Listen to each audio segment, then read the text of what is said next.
எதிர்பார்த்துக்கிட்டு இருந்தேன். எனக்கு நான் ஒண்ணுமே செய்ய மாட்டேன். ஒரு 10க்கு 10 ரூம் இருந்தா போதும், ஒரு புக் இருந்தா போதும். நான் அந்த ரூம்குள்ளே இருந்து மதுரைக்கு வரும்போது கணவர் அப்படித்தான். அதுக்கப்புறமா நான் வந்து கணவரை டிபெண்ட் பண்ணி இருக்க ஆரம்பிச்சேன்.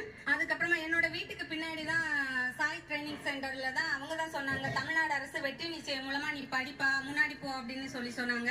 அப்ப பிராட்பேண்ட் டெக்னீஷியன் அப்படிங்கிற கோர்ஸையும் எனக்கு கொடுத்து முடிச்ச உடனே 98% நான் ஸ்கோர் பண்ணேன்.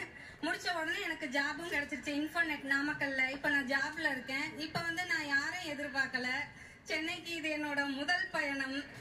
சென்னைக்கு முதல் முறையா வரேன். நானா தனியா வரேன், யாரும் இல்ல, அப்பாவோ தம்பியோ இல்ல என் கணவரோ யாரும் இல்ல, நான் தனியா வரேன். இப்ப என்னன்னா பின் பஸ் மிஸ் பண்ணிட்டா கூட பரவாயில்ல, நான் ஆட்டோல போறேன் அப்படின்னு சொல்ற அளவுக்கு இருக்கேன். தமிழ்நாடு முழுக்க நாங்க ஜாலியா சுத்திட்டு இருக்கோம் சார். ரொம்ப நன்றி. இது மட்டும் இல்ல, எல்லா இதையுமே நான் அனுபவிச்சுட்டேன்.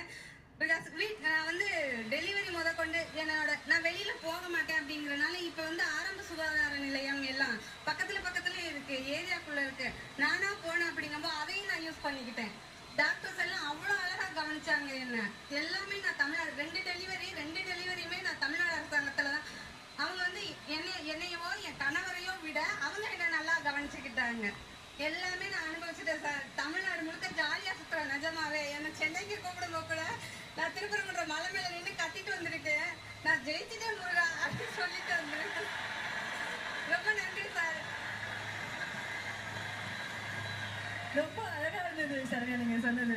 யதார்த்தமா இருந்தது.